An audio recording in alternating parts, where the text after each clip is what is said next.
ние продолжуваме со нашата утринска тема, која што најавивме дека ќе биде поврзана со фудбалот непосредно пред почетокот на светското првенство во фудбал, кое што ќе се одржува оваа година во Катар, тоа е веќе добро познато, и ние рековме дека ќе зборуваме овој пат и ќе ги поврзиме жените и фудбалот, бидејќи добро знаеме дека до пред известно време, дали е се уште така или не, во помала или поголема доза се зборуваше дека или важи за машки спорт, но колку жените се вклучени во фудбалот, особено во таа навивачка публика или во публиката која што имаме и на трибините на голем број фудбалски надпревари. Знаеме дека во месецот кој што следува или во сите оние надпревари кои што се дел од светското првенство, дека мажите ќе гледаат фудбал, но што ќе прават жените. Се приближува времето, адреналинот се зголемува и веројатно навивачите се подготвуваат. Но ние ќе позборуваме дали се уште постојат стереотипи и таа стигма дека всушност фудбалот е машки спорт и колку жените се добре дојдени во таа фудбалска навивачка публика и колку се всушност страстни навивачи, колку се разбира во спортот, а и се разбира колку професионално се занимаваат ако зборуваме за женските фудбалерки или женскиот фудбал. Но оваа тема во продолжение денеска во утринската тема зборувам со Ангела Рајчевска, која што е поранешна фудбалерка, фудбалски судија и новинар, но рековме не спортски новинар, да не се поврзе веднаш со спортот, туку и истражувачки новинар. Спојување на спортот или фудбалот со новинарството. Ангела, добро утро и добре ни дојде во утринската програма. Добро утро, Ивана. Благодарам најпрво на поканата. Навистина морам за почеток да поздравам што еве во пресрет на светското првенство вие каните жена да зборува на тема фудбал. Така што навистина благодарам.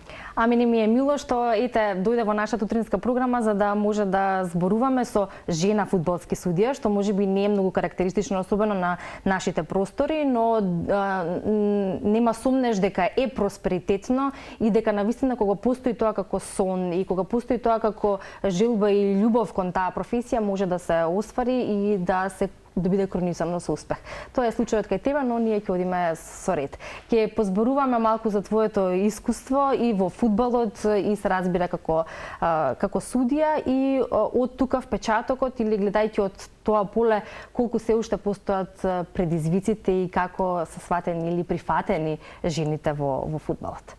Па да, имајќи предвид дека моето фудбалско искуство е веќе над 10 години, можам да забележам некој прогрес во предизвиците. Најпрво започнав како играч, како што нагласивте, потоа кога сватив дека не можам да просперирам нешто многу во играњето, се решив да бидам судија и мислам дека донесов супер одлука затоа што навистина си ја сакам таа професија. Така што од 10 годишното искуство можам да забележам со сигурност дека има прогрес, дека предизвиците со кои што порано се соочувавме, каде што беше чудно и невообичаено жена да дели правда или жена да игра фудбал, сега се едноставно ги надминуваме, не се искоренети, меѓутоа чекор по чекор, упорно, преку игра и преку докажување дека можеме и ние во тој спорт, ги надминуваме. Секако постојат и средини каде што тоа е се уште невообичаено, меѓутоа луѓето се отворени и навистина се заинтересирани да видат дека ова навистина може да се реализира и дека жените се активно вклучени во овој спорт. Да се биде жена фудбалски судија, нели многумина ќе рече дека навистина е една предизвикувачка професија со оглед на тоа што најчесто сме навикнати да ги гледаме мажите и во тој дел, не само како фудбалери или професионални нели спортисти фудбалери во фудбалските надпревари, туку и како судии. Но жените фудбалски судии ги гледаме почесто и на светските надпревари и па и кај на себе и ти си пример за тоа. Рековме дека се менуваат малку тие стереотипи и можеби размислувања, но колку фактот дека жена ќе дели правда на теренот при еден фудбалски надпревар ги вознемирува, да речеме, мажите, ако можеме така да се изразиме, или кои се и твоите искуства досега, конкретно може нешто да споменеме, и ако може и велиме дека се движиме во подобра насока, дека во овој 21 век на современо живење, некако полека може да се опуштиме во тој дел дека навистина и жените стануваат рамноправни во спортот и не се карактеризира веќе и фудбалот како и другите спортови за машки спорт. Па да, за почеток морам најпрво да нагласам дека да се биде жена фудбалски судија е сосем истото што и да се биде маж фудбалски судија, затоа што подлежиме под истата тренинг програма која што ја добиваме сите и ја реализираме сите. Потоа на надпревари судиме во мешан состав, судиски тројки каде што има или две жени, еден маж или еден маж и две жени, така што тоа е сосем подеднакво и во тој судиски колектив тоа е нормално и прифатено. Значи нашите колеги судии мажи воопшто немаат проблем со тоа. Поголемиот дел од спортските работници исто така веќе се привикнуваат на таа идеја, меѓутоа децата можам да забележам од свое искуство дека се уште им е чудно, се уште кога ќе застанеш на центарот, ќе ни суди женско, има такви коментари, порано ги имаше повеќе, меѓутоа сега се намалуваат, но сепак ги има. Тоа е интересниот момент каде што сваќаме дека се уште не им е пренесено тоа дека да, во фудбалот може да игра и твојата сестра и твојата братучетка, како што ви суди и жена судика. Така што дефинитивно е исто, дефинитивно сме соочени со истите предизвици и рамо до рамо ги поминуваме истите подеднакво со истиот квалитет можам да забележам. Упорноста и љубовта кон професијата, но и поминувањето на тие предизвици водат кон побрз просперитет и успех во работата и тоа е несумнено кај тебе, бидејќи ти си пример за тоа и пример за многу млади кои што треба да го пратат својот сон, бидејќи тоа доведува до успех. Постојат и голем број интервјуа, отворени разговори и дискусии со фудбалерките кои што во својата кариера се соочиле токму со тие, па и на некој начин психички притисоци кои што ги проживувале во својата кариера, но ни најмалку не ги спречиле во однос на продолжување кон тоа што го сакаат и го работат. И тоа доведува до промена на ова кое што го зборуваме. Значи намалување или исчезнување на тој стереотип и намалување на предизвиците. Ако зборуваме за упорноста и доследноста во професијата, колку тоа кај тебе доведе до навистина континуиран просперитет? Дефинитивно дека тие се клучни, доколку ја нема дисциплината, успехот нема да се постигне, а дисциплината изискува многу пожртвуваност, многу жртвување на социјален живот во најголемиот дел од времето, затоа што одиш на работа, потоа одиш на тренинг, па тука вагаш кога можеш, а кога не можеш да излезеш затоа што ти треба енергија за утрешниот ден. Меѓутоа, на крајот од се, кога ќе видиш како таа дисциплина и одговорност те довела до тоа да делиш правда и да придонесеш кон играта која што ја сакаш, се тоа се заборава и навистина е чувството убаво, го уживаш. Така што беше тешко, изискуваше многу жртви, меѓутоа многу е важно и да имаш поддршката од луѓето што се околу тебе, да те сватат дека навистина ти тоа го сакаш да го практикуваш и да те разберат и потоа да ги изменаџираш сите тие работи околу тебе што се без проблем. И работа на еден судија на фудбалски надпревар или на теренот е да го има фокусот и концентрацијата и при тоа одговорноста за да може да досуди онака како што треба, а тоа е праведно судење, нели?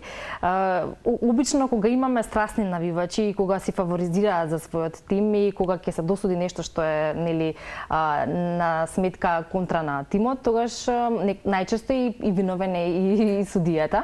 Но и тоа се притисоци со кои што се соочувате како фудбалски суди.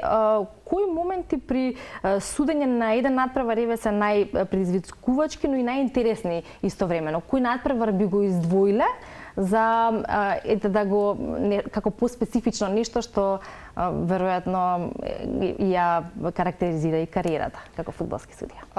Дефинитивно притисокот од публиката придонесува кон тоа да се има убава атмосфера и предизвикувачка на еден надпревар и дефинитивно мотивира секоја следна одлука да е поубедлива и посигурна. Како клучни моменти интересни за судење ќе ги издвојам оние што се случуваат во 16-етникот, нели пеналите кои што сите ги чекаат и кои што се навистина деликатни за досудување, затоа што во последно време нели истите многу се симулираат. Така што тој домен ми е многу интересен за судење и гледам во тој дел да сум најфокусирана.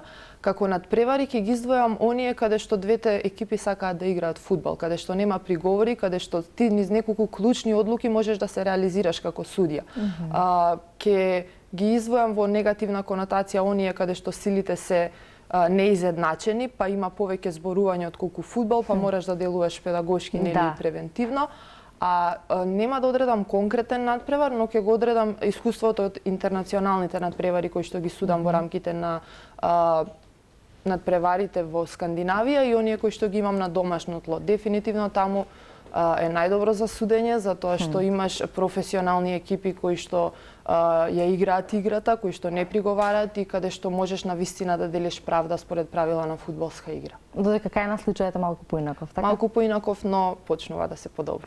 Да земеме пример оттаму и да пробаме тоа да го спроведеме и кај нас, но тоа не е нешто што можеме или можеш ти индивидуално да го направиш, зависи од секој од нас и тоа е таа свест за која што зборуваме и како и нивото кое што треба да биде малку со повисока професионалност, односно повисоко професионално ниво.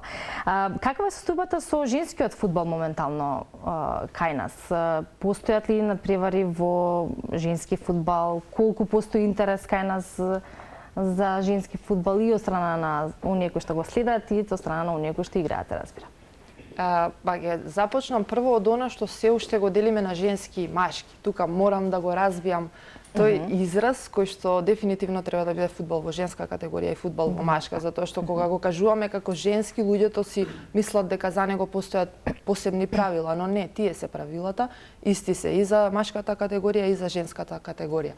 Не можам да кажам дека сме на завидно ниво, но имајќи предвид дека се инвестира глобално, тоа се пресликува и кај нас, така што да, се инвестира во фудбалот во женска категорија, и тоа е забележително, нели, затоа што ако порано имаше една прва фудбалска женска лига, сега има и втора лига, има и младински лиги и токму тие младински лиги, според мене, придонесуваат младинските репрезентации да ги забележат оние успеси кои што ги забележаа во последно време. Сега имаме и национална стратегија за женски фудбал, која што мислам значи повеќе жени, гласи повеќе жени, повеќе голови и на истата очекувам и сметам дека ќе придонесе нели кон зајакнување на жените во овој спорт, така што има прогрес, меѓутоа недостасува поддршката од генералната публика, од општеството, која што навистина е многу мала и која што сметам дека многу ќе придонесе доколку ја пружиме. Исто така недостасува и медиумската покриеност и поддршка која што можат медиумите да ја дадат, а која што ја имам истражено како новинар, каде што увидов дека за жените во спортот се известува 20%, додека за мажите 80%. Делот нив разлика. И тоа е огромна разлика и дел од колегите новинари велат дека не е атрактивно, не е актуелно, но не мора да значи. Нас како новинари ни е должност да го покриеме тоа, па потоа масата да реши дали ќе биде атрактивно и актуелно за гледање.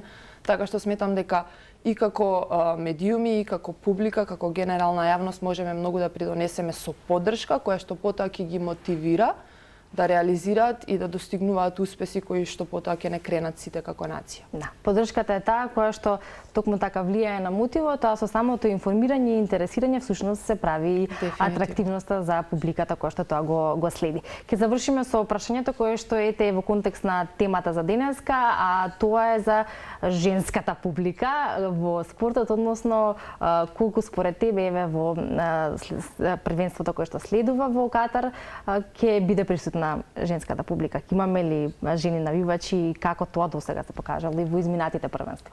Па, имајќи го предвид мојот круг на пријатели, дефинитивно ќе има, затоа што веќе ги мобилизирам истите да има, барем тука од кај нас.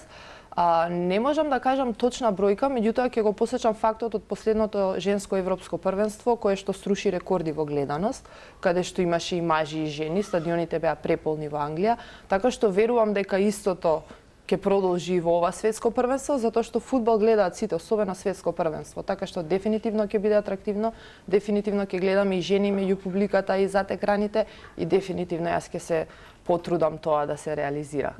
Да бидеме дел од женската публика во текот на светското првенство во фудбал во Катар и да навиваме за оние кои што се наши фаворити. Благодарам Ангела за гостувањето и благодарам што е вака од еден поблизок аспект ни долови што значи да се биде жена фудбалски судија и како се жените во фудбалот рангирани. Благодарам на поканата.